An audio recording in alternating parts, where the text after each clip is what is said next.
All right, folks, welcome to According to Sam. This is episode 247. Thank you guys for tuning in. Hope you had a great weekend. Happy Monday. Another weekend, another assassination attempt on President Trump. We haven't even got all the answers, and there's still a lot of questions about the first assassination attempt on President Trump, or the assassination attempt in Pennsylvania a few months ago. We haven't even got all the answers about what happened, about the security failures and everything. And there's a lot of questions, again, about that event. And then now we have another assassination attempt on President Trump. Not going to talk about this too much today. There's a lot that I could do a whole podcast on stuff about this guy who was just arrested at Trump's golf course with a rifle in a apparent assassination attempt. I could do a entire podcast about this guy and what we know already. There people that went and archived his Facebook account, his X account, Twitter account, and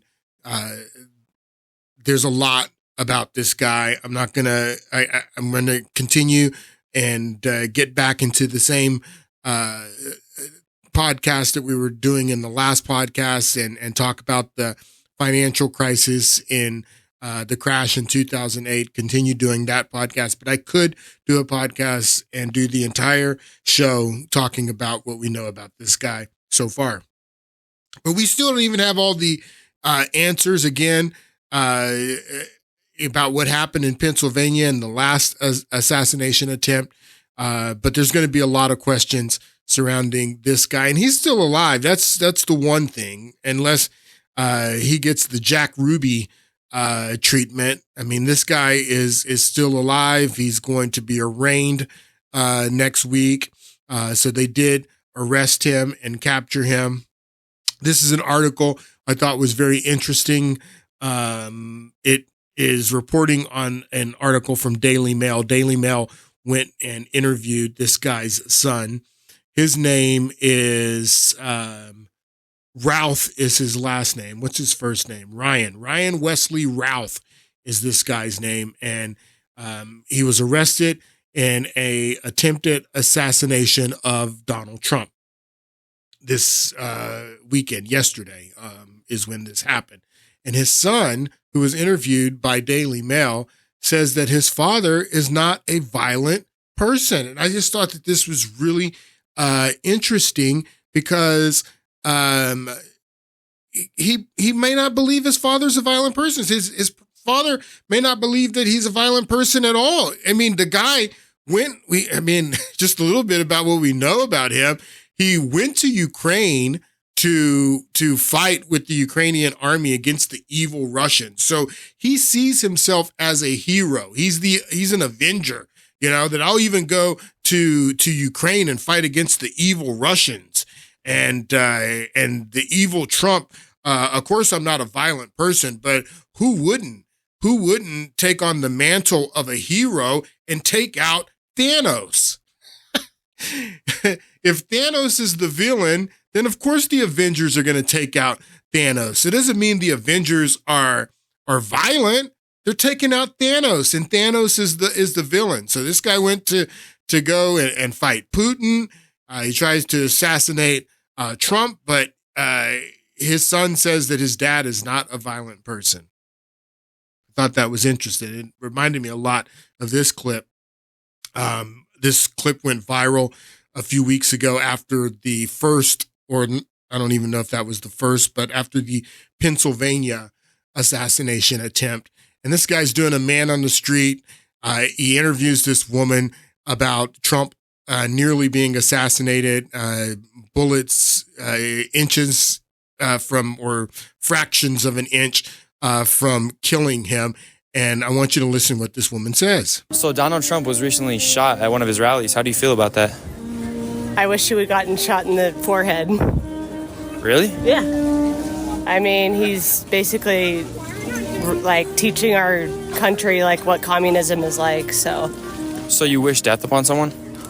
Him, yeah, unfortunately. I hate to say that because I don't have hatred in my soul at all. But I think the way that our country has divided families, marriages, all of it about politics alone, like it all really started with him. So. Take him out. It all started with him. All the politics. Now, this woman is ignorant, okay? She probably watches a lot of mainstream media if she thinks all of the political division started with him. Have you ever heard of the Civil War, lady?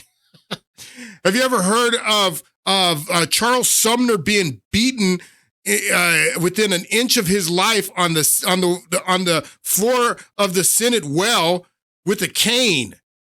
I mean, if you think that politics just started becoming divisive when Donald Trump came on the scene, but no, that's the narrative. And that's the narrative that the media has been pushing over and over again. That's why people like this guy who have the savior complex, the hero, the avenger complex. I don't see myself as violent, but of course I would take out Thanos. What is this girl says? I don't have any hatred in my body, but of course I would take out this villain because this villain is the cause of all of our problems. And that goes back to what I've been talking about in the past few podcasts about how these guys, the Bush-Clinton dynasty, has been running our country for the past 32 years, or 32 of the past 36 years, the Bush-Clinton dynasty.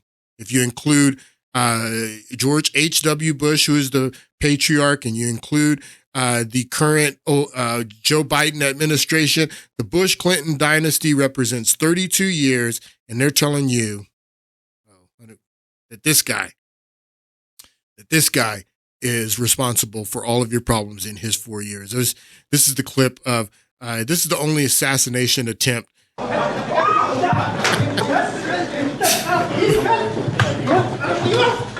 This is when, look at the smile on his face. Like, this guy, he ruins the country of Iraq, and then he's there during the status of forces agreement in I think this was in 2008 when he's getting ready to leave after ruining Iraq, and a reporter throws his shoes at George Bush. This is the only assassination attempt that I've seen from any of the members of the Bush-Clinton dynasty. But like this meme, this is one of my favorite memes that has come out from this latest assassination attempt. Dodging, Venn diagram, dodging. Kamala Harris is dodging questions, and then Donald Trump dodging bullets. But he's got to dodge assassination attempts, and you don't ever see, you never saw these guys have any assassination attempts. You never saw these guys, have to dodge anything but some shoes. That's it. So this guy is responsible for all of your problems in his 4 years, when these guys represent 32 years of your history. And this woman who says, I don't have any hatred in my body, that yes, I wish that the bullet would have taken out Donald Trump. Where does she get these ideas from?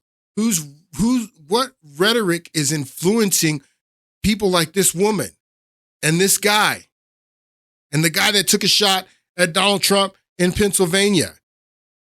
What is the rhetoric that is influencing these people? Let's listen to a little bit more of what this woman says, because she says some interesting stuff, and it's going to get us right back on track to what we were talking about in the last podcast. Say that because I don't have hatred in my soul at all.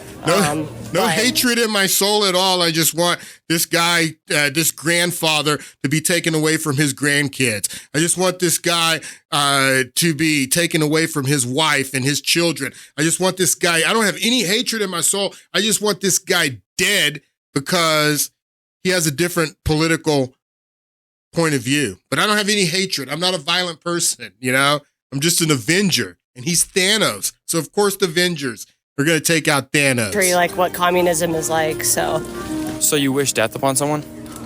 him, yeah, unfortunately, I hate to say that because I don't have hatred in my soul at all. But I think the way that our country has divided families, marriages, all of it about politics alone, like it all really started with him. So do you think wishing someone death is not hateful? I would say, yeah, absolutely. I would say, obviously, I don't wish death upon him. I wish that he would be in jail for like the insurrection, which he should be. Okay, yeah, but you just said you wish that he would get hit in the forehead.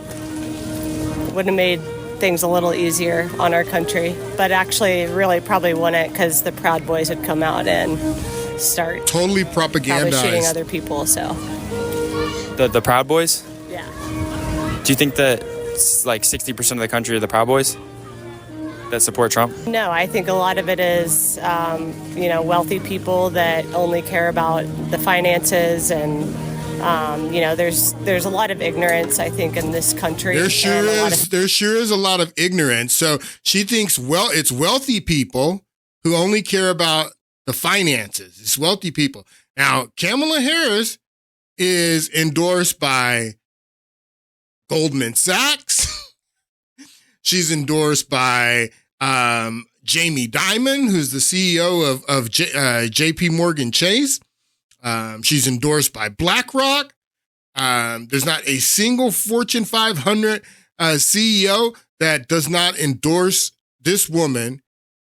And this girl says that she thinks that there's a lot of ignorance in the country, and, rich people who only care about the finances are supporting Donald Trump, is what she says. I mean, what are you going to do with that, people? What are you going to do with people like that? So we're asking the question, who is the change? Who represents change? Is it the woman who is endorsed by the entire empire, by everyone from the Bush-Clinton dynasty?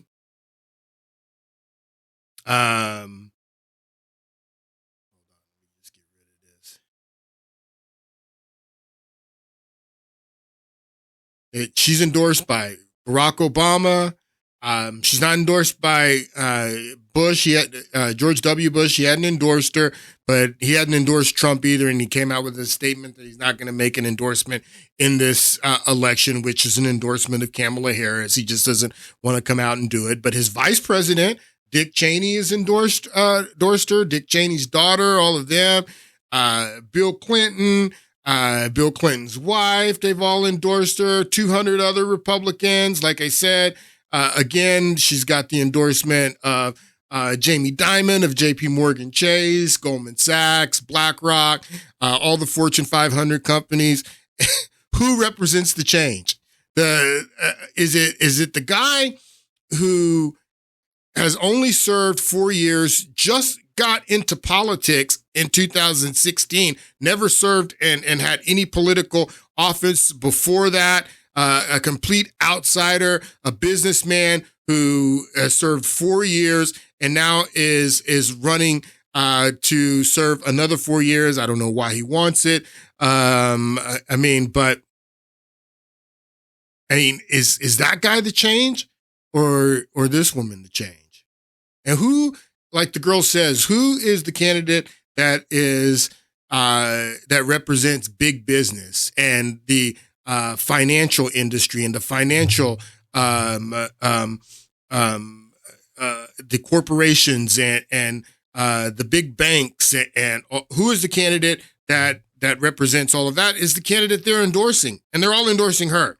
All right, so let's get back into what we were talking about in the last podcast, and we were talking about how in the Clinton administration, these guys, Larry Summers, who criticized the Joe Biden American Rescue Act that created $1.9 trillion stimulus in 2001. He called it the least responsible economic policy in 40 years. And I was explaining who this guy is and why he called this creation of $2 trillion out of thin air.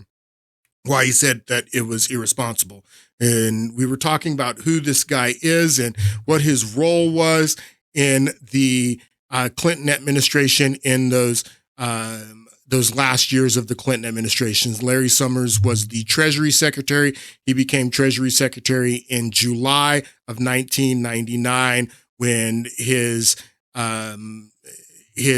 mentor, Robert Rubin, resigned from the job as Treasury Secretary.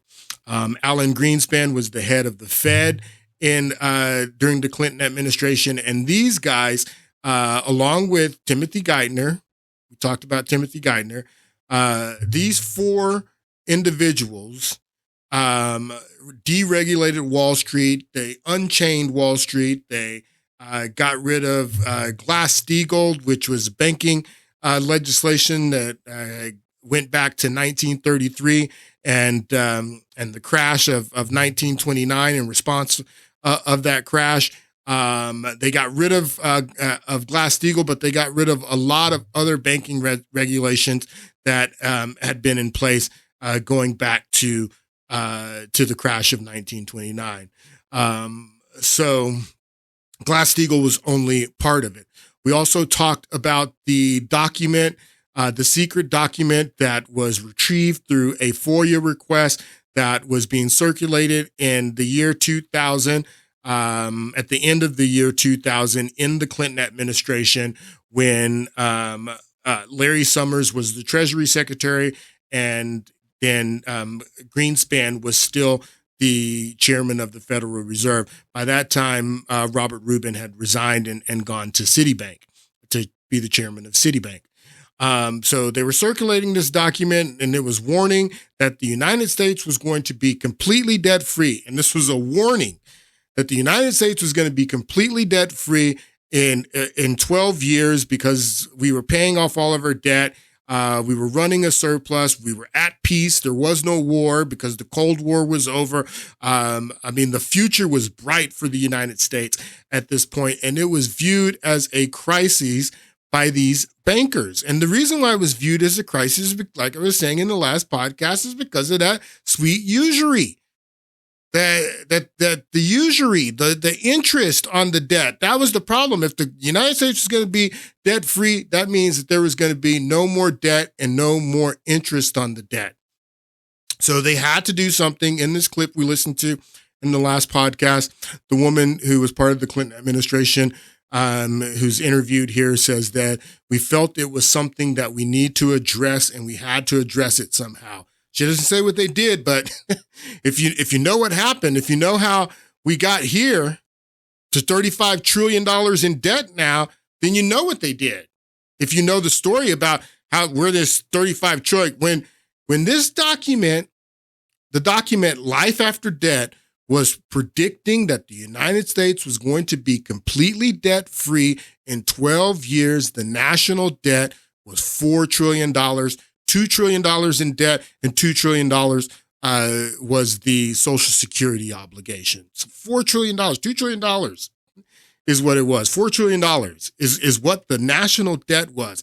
Right now, it's $35 trillion. You're talking about 24 years. In 24 years, we've added $31 trillion to the debt after this document is secretly distributed in the Clinton administration.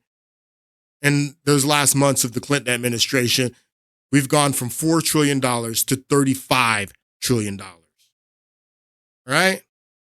And that's a big thing that you need to understand too, is that in the year 2000, this was an election year.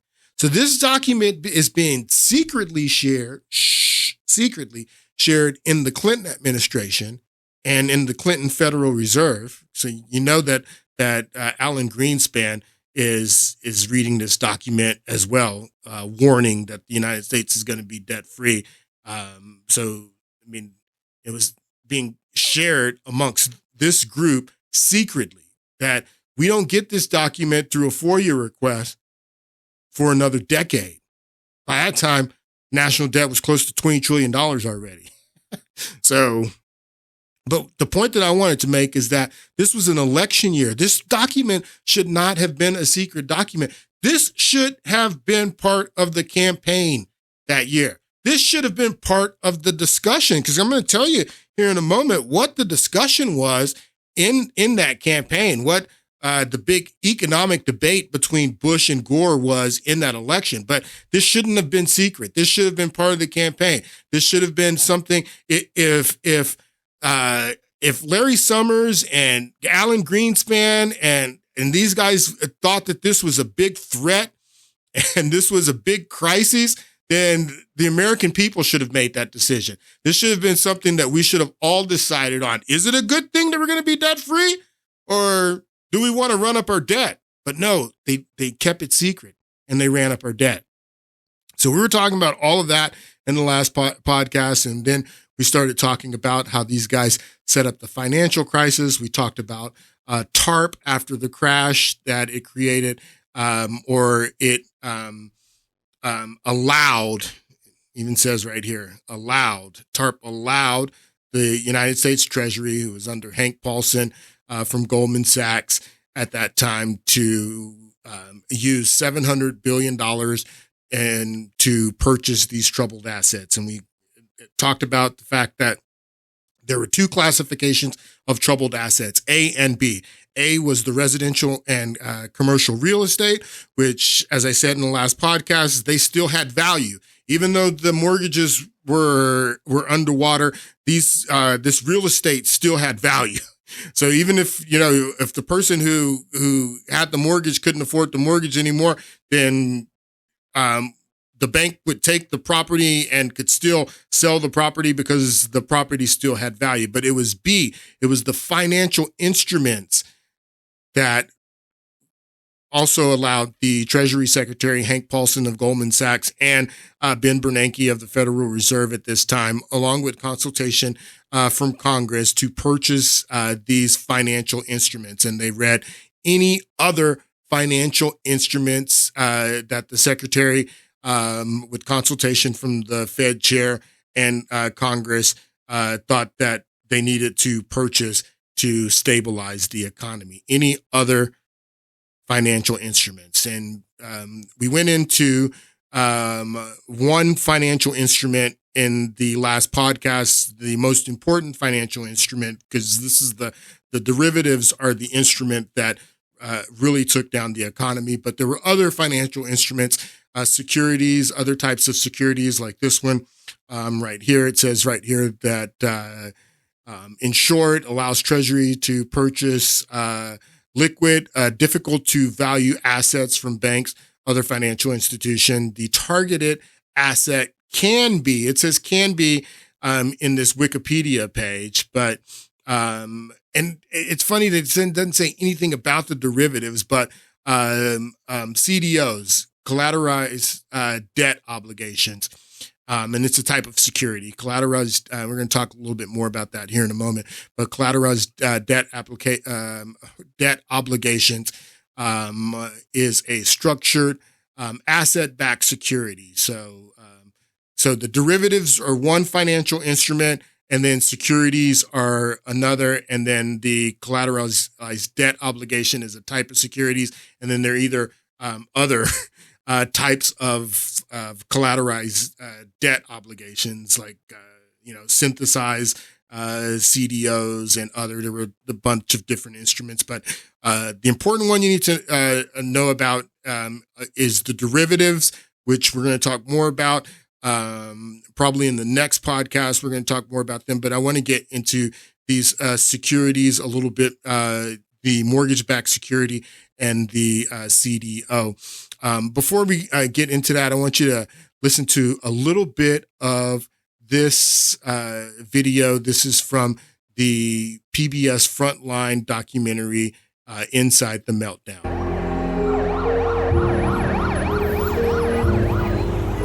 On September 18th, 2008, the Secretary of the Treasury, Henry Paulson, and the Chairman of the Federal Reserve, Ben Bernanke, arrived for an emergency meeting at the Capitol.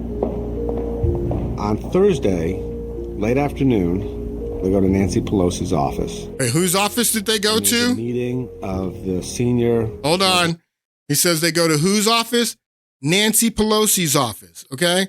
Nancy Pelosi's office is who Hank Paulson and Ben Bernanke, they go to after Lehman Brothers and Bear Stearns had already been laid to waste. On Thursday, late afternoon, they go to Nancy Pelosi's office. And there's a meeting of the senior legislators from both parties in both House and Senate. In the past 7 months, they had bailed out one bank and let another one fail, nationalized 3 of the nation's largest companies, and watched in horror as the credit markets froze. It was obviously a big meeting. I had no idea I was going to hear what I heard. We turned it right over to Ben Bernanke and Hank Paulson. And they said they needed authority to use $700 billion to unstop the credit markets.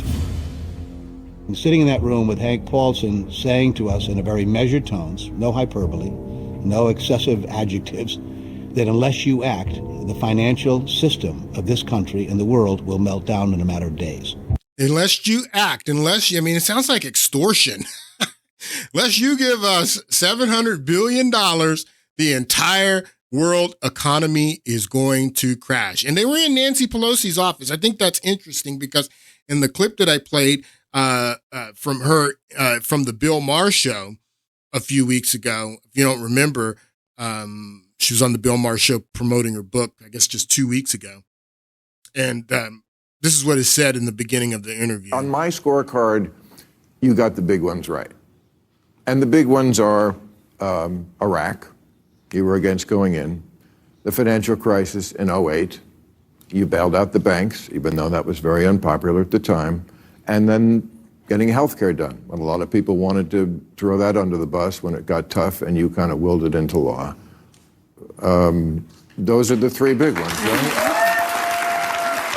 It's a lot of history. Except I didn't bail out the banks, but okay. So she says, except I didn't bail out the banks, but okay. Yes, you did bail out the banks, Nancy. The banks don't get bailed out unless you passed TARP in the House of Representatives and you were Speaker of the House. I just wanted to show you that because I thought that was very interesting. So we started talking about the derivatives in the end of the last podcast, and the thing that and they're very complicated financial instruments, but the main thing that you need to understand is that a derivative is derivative of something else. There has to be an underlying asset for the value of the derivative. And you have to know what that underlying asset is and the value of that underlying asset to know the value of the derivative. And the underlying asset could be anything. It could be anything. And we'll listen to a little bit more of this clip from the last podcast again. In the case of financial derivatives, this simply means that you create a piece of paper which derives its value from a so-called underlying asset. Company shares, a house, crude oil, your student debt, no kidding, pretty much anything can be used as the basis for a financial derivative. Even, wait for it, another derivative. So it can be anything. So the underlying asset could be a commodity. It can be the student loan debt, even another derivative. It can be the stock of a company. And it is my belief, I have no idea what these derivatives were that were being held by Bear Stearns and Lehman Brothers, what they were derivative of, but I strongly believe that they were tied to mortgage-backed securities or CDOs. That's what I believe. I believe that the underlying asset for these derivatives that took down Bear Stearns and Lehman Brothers, that the underlying assets were CDOs or mortgage-backed securities. And I believe that because these derivatives all of a sudden just became worthless. And you'll understand what I'm talking about when we get further into talking about these derivatives. Now, the book and then movie by Michael Lewis called The Big Short was about this guy. His name is Michael Burry. Michael Burry in the movie, if you watch the movie, The Big Short, Michael Burry is played by, what's his name? Christian Bale. A really good movie. It's interesting that Michael Lewis, and if you know anything about Michael Lewis, he just finds really interesting stories and writes books about him. He's had 3 books that he's written that have become movies, and all of them have been nominated for Oscars that have been great. So I believe Moneyball won an Oscar. So Moneyball is a Michael Lewis story. Then what's the other one with Sandra Bullock? That they adopt a kid. Blindside. So Blindside, Michael Lewis wrote Blindside, became a movie, nominated for an Oscar.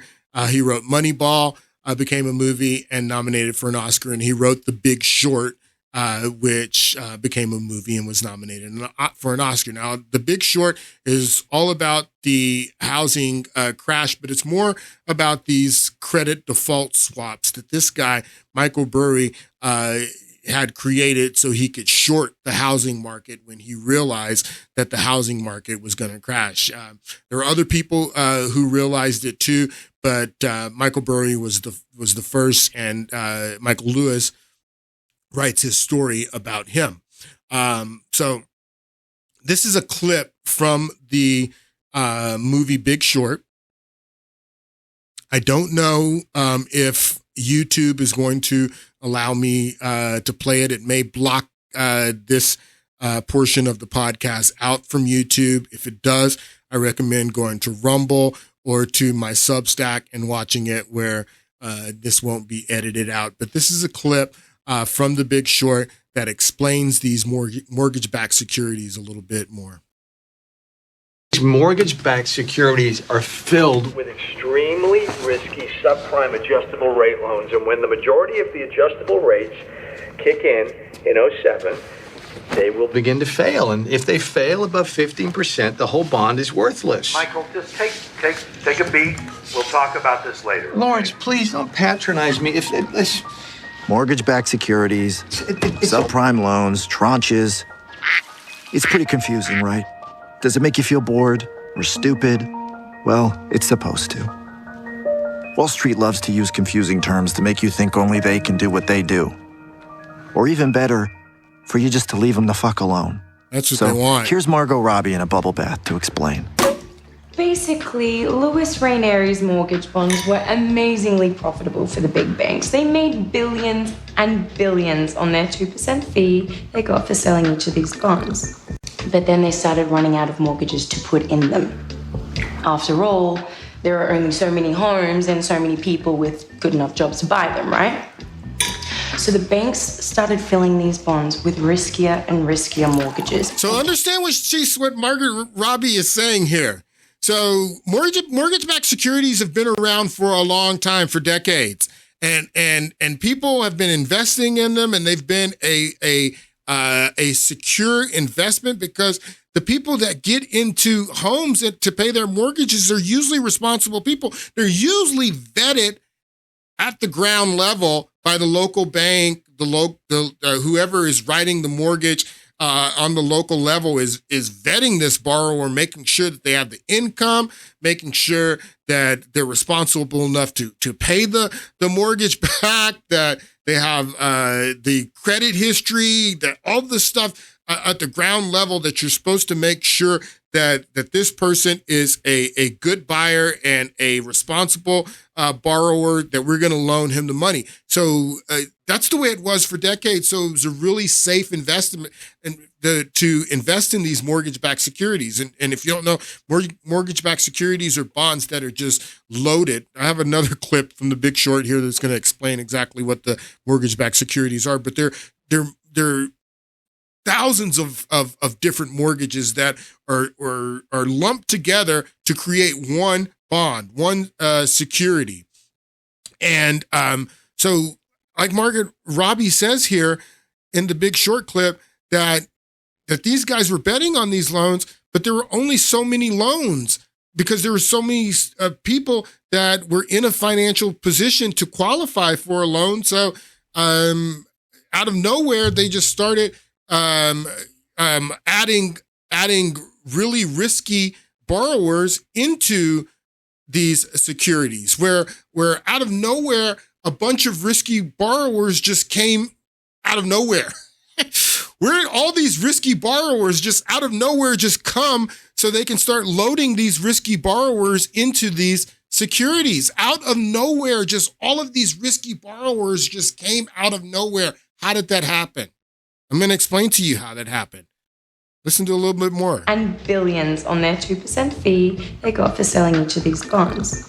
But then they started running out of mortgages to put in them.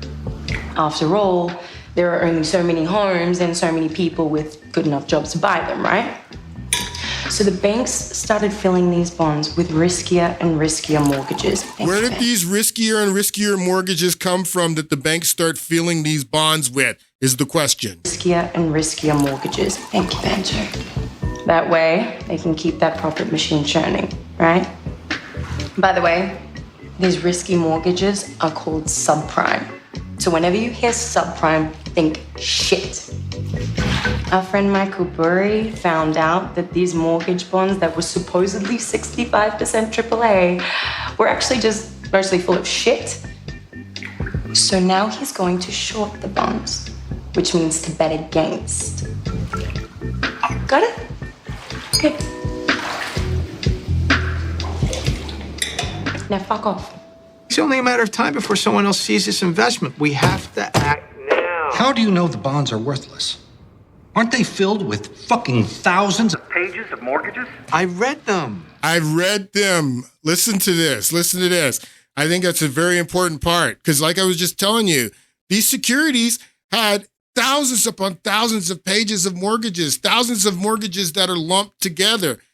Michael Burry, the reason that he figured out, this guy, the reason he figured out that these securities were going to fail is because he went through and he read every page. He read all of the background on all of these mortgages. Who are the borrowers? What are their jobs? What type of down payment did they put? What type of mortgage is this? What type of adjustable rate did they get? You know, what was their credit rating? He went through and he read all of that from these securities, and he found out these securities are junk. Now, the other thing that you need to understand is what Margaret Robbie says here is that these securities that were junk, that they lumped all of these subprime securities and that they were rated 65% AAA. Who does the rating? Finch, Standards and Poor's. What's the other one? Finch, Standards and Poor's, Moody's. These are the rating agencies that were supposed to be doing. These rating agencies were supposed to be doing what Michael Burry did, and they were supposed to go through and they were supposed to be looking at every single page before they gave it a rating. They were supposed to be looking at all of the background information on these borrowers for every single page in these securities is what these rating agencies should have been doing. Before they gave it a AAA rating, they should have known what was in there, but they were just slapping AAA on these securities that were mostly filled with subprime. What did Margaret Robbie call it? Shit.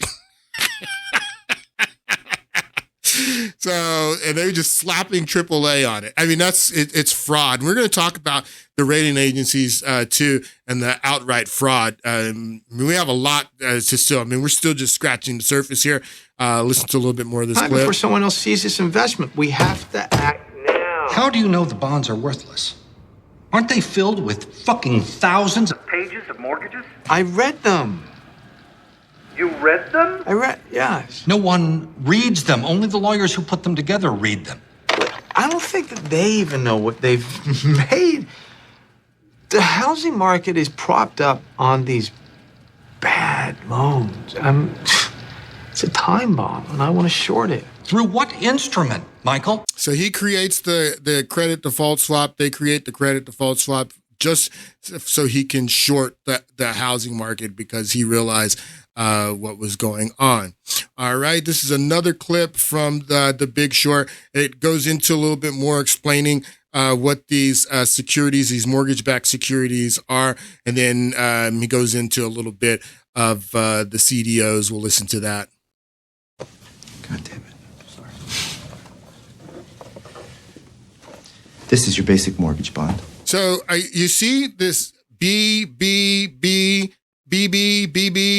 So these are the ratings: BBB, A, AAA, AA. These are the ratings that the rating companies that I just explained to you, Moody's, Fitch, Standard & Poor's, these are the ratings that they give these securities. And like I was just telling you, they should have been going through these securities with a fine-tooth comb, just like Michael Burry did, and before they gave these ratings. But they were just slapping these AAA ratings on these securities that were full of subprime crap. But listen to this clip. This is your basic mortgage bond. All right? The originals were simple. They were just thousands of AAA mortgages bundled together, guaranteed by the U.S. government. The modern ones are different. They're private, and they're made up of layers of tranches.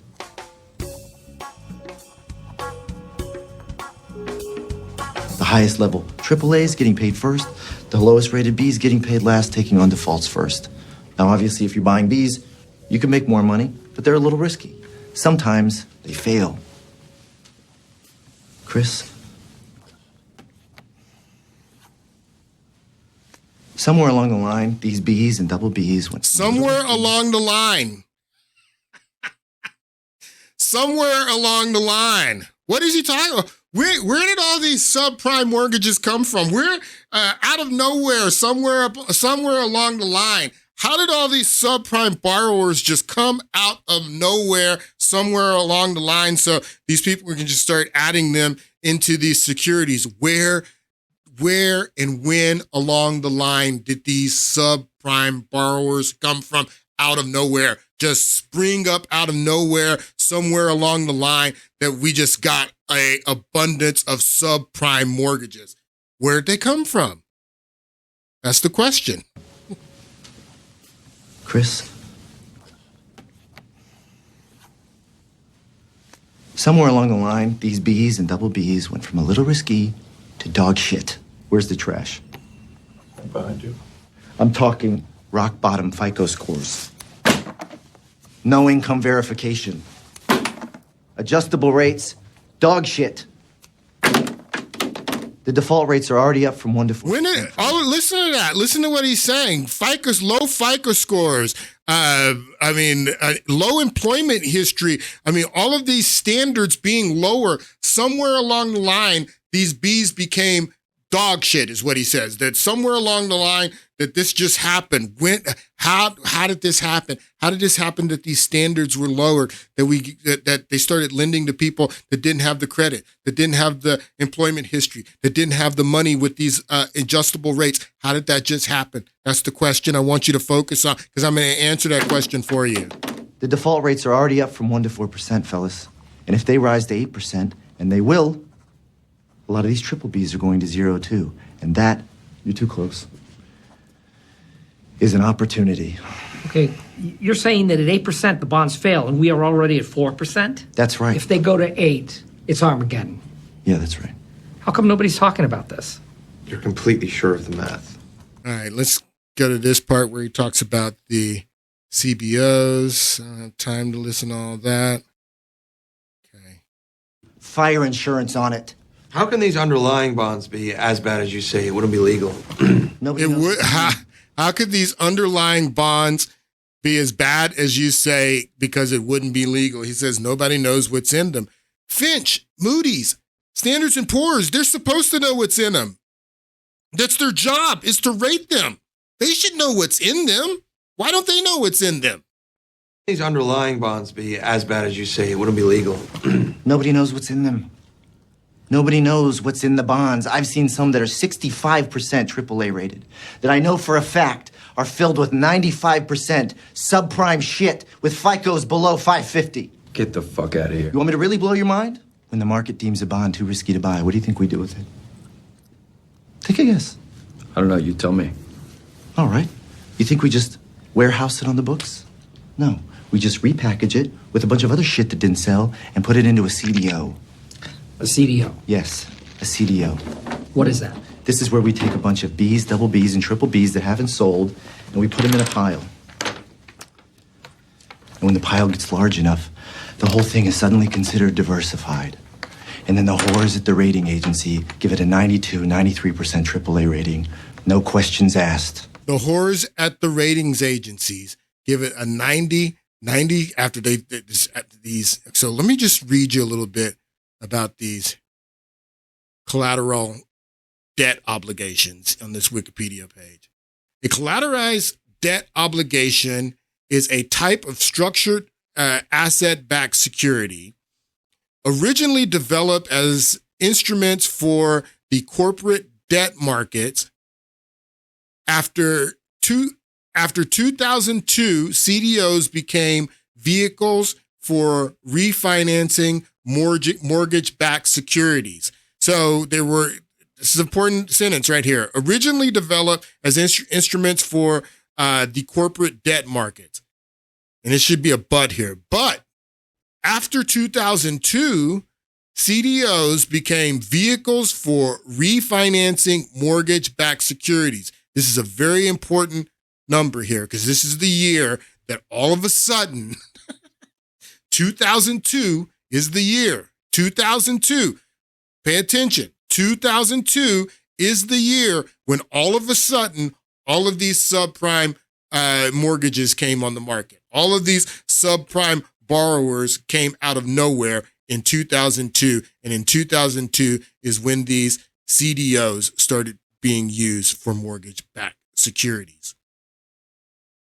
2002 is when all of a sudden, out of nowhere, you started getting all of these subprime mortgages just coming on the scene in 2002 out of nowhere. I want you to listen to a little bit of this clip from the Frontline documentary, The Untouchables, and it talks about Countrywide. Countrywide was a local lender, and what you got to understand about these mortgages on the ground level, at the local level, all these mortgage companies were popping up and they were writing loans. If you lived through this, I mean, you remember, everybody was in the mortgage business and they were all, driving flashy cars, wearing, new suits. They were all making so much money on these mortgages, and mortgage companies were just popping up everywhere because they weren't keeping the mortgages, and they didn't care anything about the lenders that they were lending to, because as soon as they could write the mortgages, they were sending them off to New York to be securitized in these securities. And they didn't care if they were prime, subprime, or whatever. Write the loans, get the loans out so they can be securitized, so people can bet on them on the stock market. This all started in 2002. I'd been there 5 months when I happened to park next to a car with personalized vanity plates, and the personalized plates said "Fundum," and I had a conversation with the person nearest the car. I didn't know if it was the owner or just some guy walking by. And I just said, Fundum, that's an interesting plate. What do you suppose that means? And he said, that's Angelo Mazzillo's growth strategy for 2006. No-cost refi. And he said, we have a loan for every customer. A growing family with a lot of debt. And I said, a loan for every customer? How can that be? A business owner whose income was hard to document. What if the person doesn't have a job? Fund him, the guy said. I said, what if he has no income? Fund him. What if he has no assets? And he said, fund him. One of them was turned down for a home loan by 3 different lenders. I'm with Countrywide, and I got them all approved. I said, I'm confused. What are the standards you use, the criteria against which you make lending decisions? And the guy looked at me, smiled smugly, and said, if they can fog a mirror, we'll give them a loan. My name is Christopher Cruz. I was a trainer of mortgage loan originators throughout the country.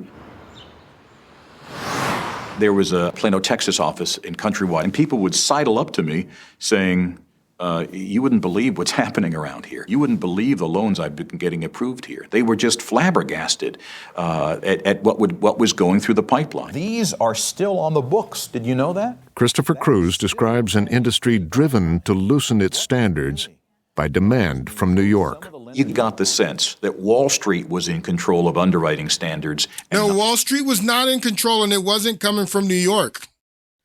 It wasn't coming from New York. The loosening of the standards and loaning to whoever. No, New York was happy to do it because they were going to be making tons of money. But this was not coming from New York. Actually, it was coming from New York by way of Washington. Because this is coming from Washington, folks. I want you to listen to a little bit of Peter Schiff, because what you need to understand, going back to these guys, that and the document that they're writing in 2000 about the warning that the country's getting ready to be debt-free in 12 years, and all of the deregulation that they did, repealing Glass-Steagall and other deregulation that they set up. This was done in the Clinton administration. And again, I'm explaining to you the role that all three of these presidents played in the crash. So during the Clinton administration is when all of these guys set up the crash. They set it up. Now, when Clinton leaves, these guys are no longer in the picture. They're in the private sector. But Alan Greenspan is held over. Alan Greenspan is still there when George W. Bush comes in. And if you remember from the last podcast, Alan Greenspan worked with George W. Bush's grandfather at Brown Brothers Harriman Bank, and he got his start with George W. Bush's father in the Ford administration is when he got his start in politics, and then became the Fed chair, and he's held over by George W. Bush. So that's the continuity that you need to understand, that is coming from one president to another. I mean, that's the overt continuity. There's other continuity. Brother from another mother is what George Bush says about Bill Clinton. There's more continuity, but the overt continuity is that the Fed chair that is there when the document's being written about, the warning that the United States is getting ready to be debt-free, when all the deregulation is going on, this guy's held over into the new administration. All right, now I want you to listen to what Peter Schiff says. You know, when George W. came into office, he came into a situation similar, just not as bad, as Barack Obama. He inherited the bursting of the NASDAQ bubble, and he inherited a recession. And, the recession would have been compounded by September 11th. So we should have had a pretty severe recession. We had to deal with the terrorist attacks. We had to deal with that loss. We had to deal with the cost of the war on terror and of securing our borders. And we had to deal with the bursting of the NASDAQ bubble, where, a lot of malinvestments were made. A lot of companies were started in the 1990s that never should have been started. A lot of people were employed at companies that couldn't make profits, and therefore those companies needed to go bankrupt, and therefore those people needed to lose their jobs. A lot of people made investment decisions, made spending decisions based on stock options that really didn't pan out, but people thought that they would. So we made a lot of foolish choices. And again, the reason that we were so foolish is because the Fed was too easy during the 1990s. Greenspan blew up the stock market bubble. It's because of the Greenspan Fed that the NASDAQ went to 5,000, that we made all these foolish investments in the first place. But when that bubble burst... So it was funny money is what Schiff is saying here in the late 90s, that Greenspan and Rubin and Larry Summers, that they had set up this crash, and it was funny money. It wasn't real growth, and that was evident by the .com, the stock market crash that came in when George Bush was coming in. So George Bush, even though we had very low debt, $4 trillion debt. They were predicting that the debt was going to be completely paid off in 12 years. We had budget surpluses. Everything seemed to be fiscally responsible going on at the end of the 1990s into the first 2000s, but we looked to be on a good course. They were talking about the strong economy from the 1990s when this bubble crashed that Schiff is talking about here, that we were basically coming in for a soft landing on the economy. And the debate, hold on, I'll tell you what the big economic debate was in that election in 2000 between Bush and Gore. And George Bush came in, we should have had a very severe recession. But we didn't, because the Fed did what it always does. Greenspan did what he had done in the past. They slashed interest rates down to 1%.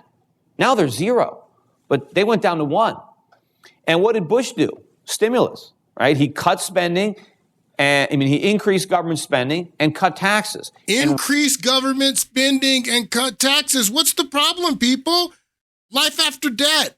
The problem is that there's not enough debt, that the United States is getting ready to be completely debt-free in 12 years. That's a problem we got to fix. And George Bush comes in on a economy that they're saying is coming in for a soft landing. It's a downturn. You have the stock market crash with the .com and the NASDAQ bubble and all of those that he was just talking about. And the big debate when George Bush and Al Gore were running in 2000 is what to do with the surplus.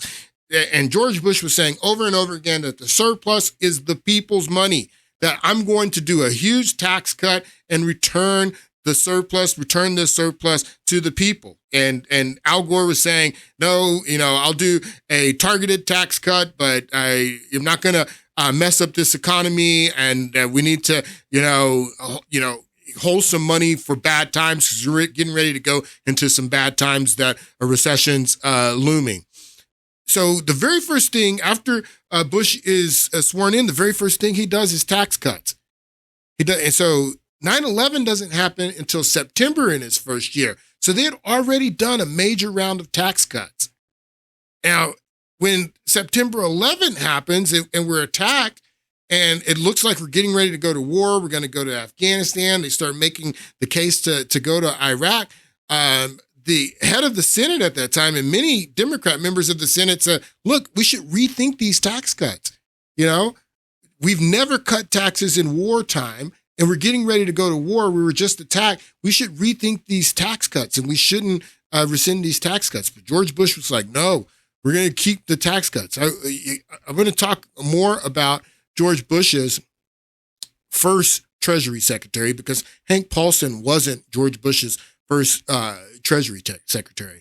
Hank Paulson, Paul O'Neill was George Bush's first secretary, and he preceded Larry Summers. Larry Summers goes from Larry Summers to Paul O'Neill. So when Larry Summers is out at Treasury, George Bush comes in, and Paul O'Neill is George Bush's first Treasury Secretary. Let's read a little bit of his Wikipedia page. Paul Henry O'Neill was an American businessman, government official who has served as the 72nd United States Secretary of the Treasury for part of George Bush's first term from January 2001 until his resignation in December of 2002.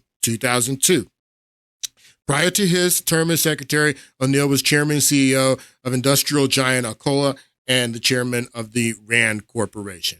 So that's a short stint as Treasury Secretary. He was only Treasury Secretary for about a year. What happened? He didn't resign, people. He got fired. Paul O'Neill got fired. And the reason that Paul O'Neill got fired is because Paul O'Neill wasn't in on the scam, and he knew that this was going to destroy America, and he was critical of Bush's tax cuts, particularly after 9/11. And he criticized Bush's tax cuts, and Bush fired him. We're going to talk more about Paul O'Neill later, because the plan, Paul O'Neill didn't understand, was the plan was to increase the debt, that the lack of debt was the problem. So Paul O'Neill wasn't in on the game, so he didn't understand that. So in 2002, George Bush, or 2001, First thing George Bush does is he cuts all these taxes. Then 9/11 happens, and they were getting ready to go into war. There's going to be all of this military spending that, for the first time since the end of the Cold War, that the United States is going to ramp up all of this military spending. We're getting ready to start deficit spending and go into debt. And George Bush keeps the tax cuts. And the country's already going into recession, because it was going into recession even before George Bush came in, that they were talking about the soft landing, and you had the .com bubble bursting, and all of these negative predictors. So he keeps the tax cuts. He even cuts taxes again in 2003 as we're getting ready to go to war. This is the first time in American history that taxes are cut during wartime.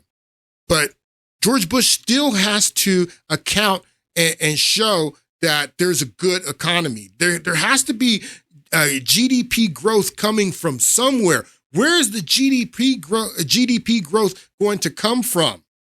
Well, some of it's going to come from the military spending that we're getting ready to do on the war. I mean, those contractors and that investment into the war on terrorism is going to contribute to GDP. But another thing is going to contribute to GDP are all of these subprime borrowers. And it is George W. Bush in 2002, May 17th of 2002 is when he gives this speech. And it is George Bush's administration who tells through Fannie Mae and Freddie Mac to loosen the standards on borrowers so they can increase the amount of subprime borrowers. And that happened in 2002 so he could show GDP growth after he had cut taxes and taken us to war. Take a listen to George W. Bush. I do believe in the American dream. I believe there is such a thing as the American dream. And I believe those of us who have been given positions of responsibility must do everything we can to spotlight the dream and to make sure the dream shines in all neighborhoods, all throughout our country. Owning a home is a part of that dream. It just is. Right here in America, if you own your own home, you're realizing the American dream. And so here are some of the ways to address the issue. First, the single greatest barrier to first-time home ownership is a high down payment. It is really hard for many, many low-income families to make the high down payment. And so that's why I've proposed and urged Congress to fully fund the American Dream Down Payment Fund. This will use money, taxpayers' money, to help a qualified low-income buyer make a down payment. And that's important. If one of the barriers to home ownership is the inability to make a down payment, and if one of the goals is to increase home ownership, it makes sense to help people pay that down payment. And we want to make the plan more robust. We want to make it more full all across America. Secondly, there is a lack of affordable housing in certain neighborhoods. Too many neighborhoods, especially in inner city America, lack affordable housing units. How can you promote home ownership if people can't afford the home? And so what I've done is propose what we call a single-family affordable housing tax credit to encourage the development of affordable housing in neighborhoods where housing is scarce. A third major barrier is the complexity and difficulty of the home buying process. There's a lot of fine print. Too much fine print on these forms. Too much fine print on the forms. It bothers people. It makes them nervous. You're rid of the fine print. So therefore, what Mel has agreed to do and Alfonso Jackson have agreed to do is to streamline the process, make the rules simpler. Make the rules. So everybody understands what they are. Make the rules simpler. Make the closing much less complicated. Make the closing much less complicated. People, it was a scam. They scammed us, and I haven't even scratched the surface. We're gonna get back into this on Friday, and I got more to tell you. Hope you guys have a great week, and I'll see you on Friday.